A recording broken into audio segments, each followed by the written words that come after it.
and good morning. This is Kelsey from Kels Reads Things at Anna Porter Public Library in Gatlinburg, Tennessee.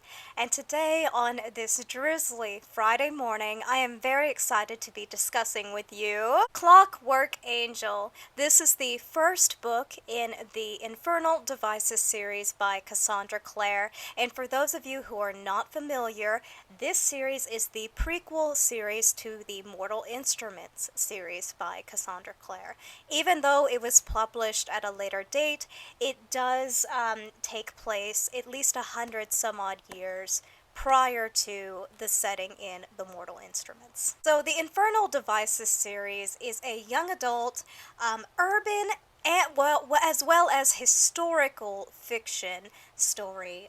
It takes place in Victorian England in 1878, and it follows the ancestors of characters that are presented and make an appearance in the Mortal Instruments series. So it was really fun to kind of connect the dots and realize who is related to which character I was previously familiar with. So that was just kind of fun.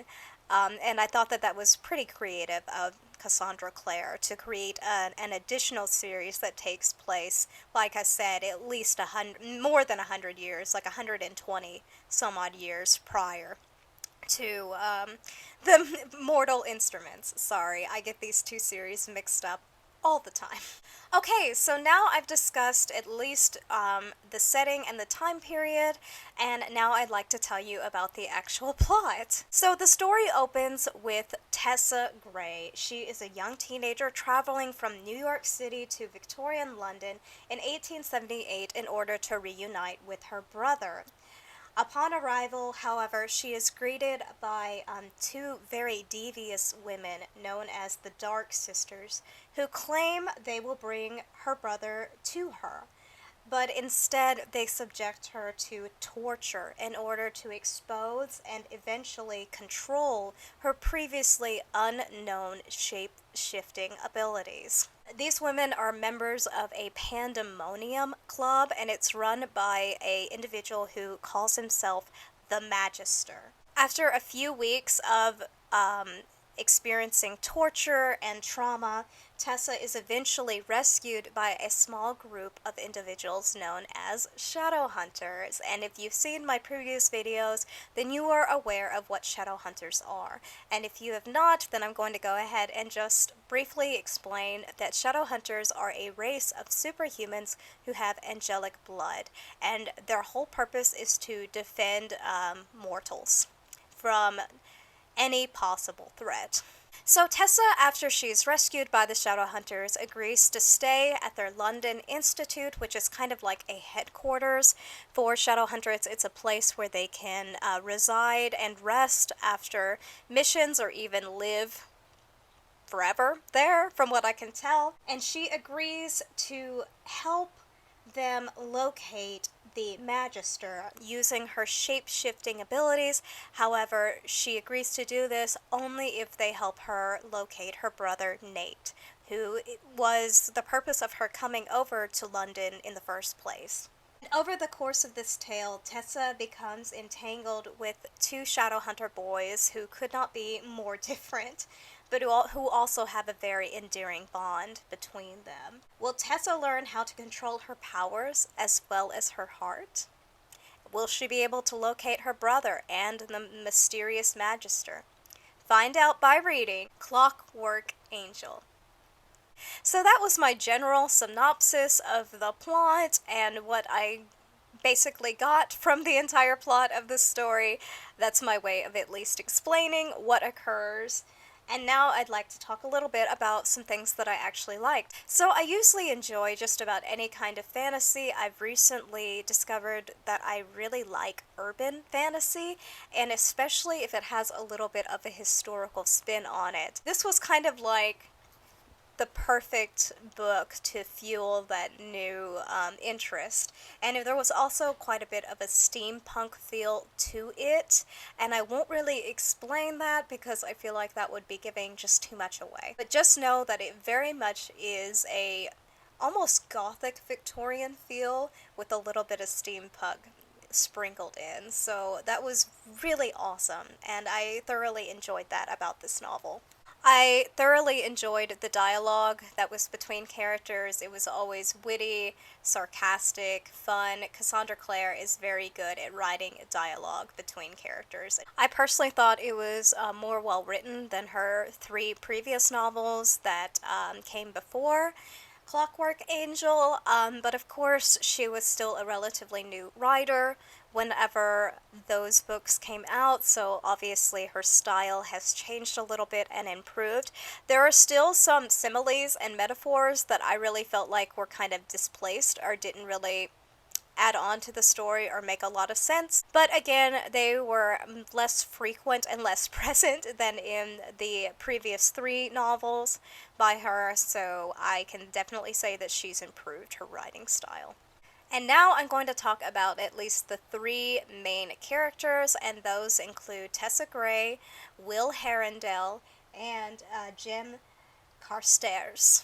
So obviously Tessa is our main gal. She is the main character in this series, the most prominent character.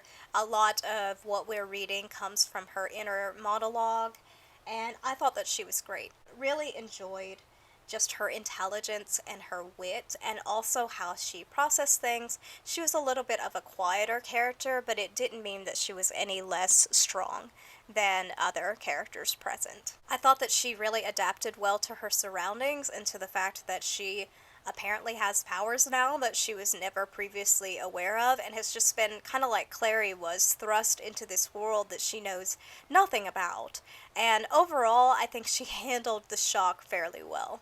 And she was also very much a bookish character. She was very interested in books, and that becomes like a primary theme in the novel, is just books in general, and books allow her to connect with at least one or two other characters in the novel. And her shape-shifting abilities were really actually kind of unique in how they were, how they come about and what she is capable of doing. So that was kind of a little bit refreshing to read, that there was a little bit of a different take on that than I've seen previously.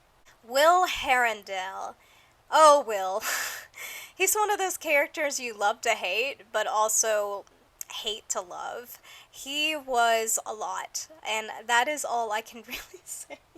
Definitely reminds me of his descendant from the previous three novels. They are very, very similar, but I'm not going to tell you who that is because that would be a major spoiler. Will is definitely jaded. He's a bit of a dark character, but he is brash, he's inappropriate, he's rude, but he's also hilarious, witty, sarcastic, and of course he's devilishly good looking with relatively curly, dark black hair and bright sapphire blue eyes. So of course we're going to love him, the audience. There's definitely a past to Will that's potentially referenced a few times, but there is almost little to no information about it. So I look forward to understanding his character more thoroughly in the next installment, because I definitely think there's a lot to him that, again, the reader is just not aware of in this novel. And I look forward and am eager to learn about kind of why he is the way he is and why he reacts to things in the manner that he does. He definitely has a tendency to keep people at arm's length while also having a lot of heartfelt moments as well. So I felt like, in a way, he was kind of balanced, but at the same time, he was definitely leaning more towards the jaded part of his personality. But again, flawed characters are more interesting, so I kind of thoroughly enjoyed reading about Will. And finally, Jim Carstairs. He was one of the most precious characters I have ever read about. I loved Jim instantly. He was definitely the exact opposite of Will, which is ironic and funny because they are the best of friends in this book. They have a very, very close bond. So it was interesting seeing the parallels between these two characters. He even is his opposite in terms of appearance. He has silver hair and silver eyes. and he originates from Shanghai. However, Jim is also dealing with something that is detrimental to his health, and there's not really a whole lot of information about that. So I look forward to learning about how he is going to cope with that and if he is going to be able to eventually cope. I thought that the villain was very interesting. He definitely had a reason to feel the way he did, but I don't believe it's really discussed super thoroughly until the next book. And I do know some information about that, but I of course won't give that away in this book review video. But I just thought that he in general was interesting, and his tactics was really, really interesting. I gotta stop saying the word interesting, but in general I was fully entertained by this book. Alright everyone, I believe I've mostly discussed the high points and the general themes and purpose of the book, as well as the setting, and just a few things that I liked about it. I liked the characters, I enjoyed the setting, I enjoyed the actual plot, and because of that, I did give it, I believe, 4 or 4.5 stars. Like I said, it was an interesting read. I very much enjoyed it, but I'm more thoroughly enjoying the second installment, so I look forward to discussing that one with you hopefully by next week. Thank you so much for watching today, and I really appreciate it. Please feel free to leave me a comment if you have any questions, or even if you just want to potentially recommend a book to me, or just say hi, just anything that you can think of. I'm here and available, and I'm very much looking forward to discussing more books with you in the future.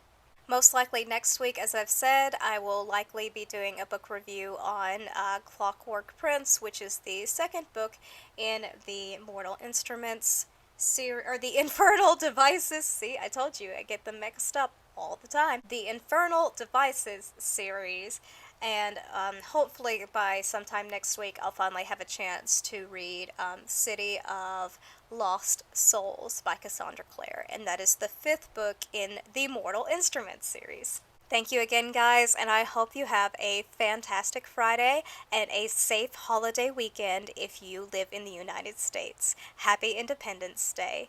Thank you.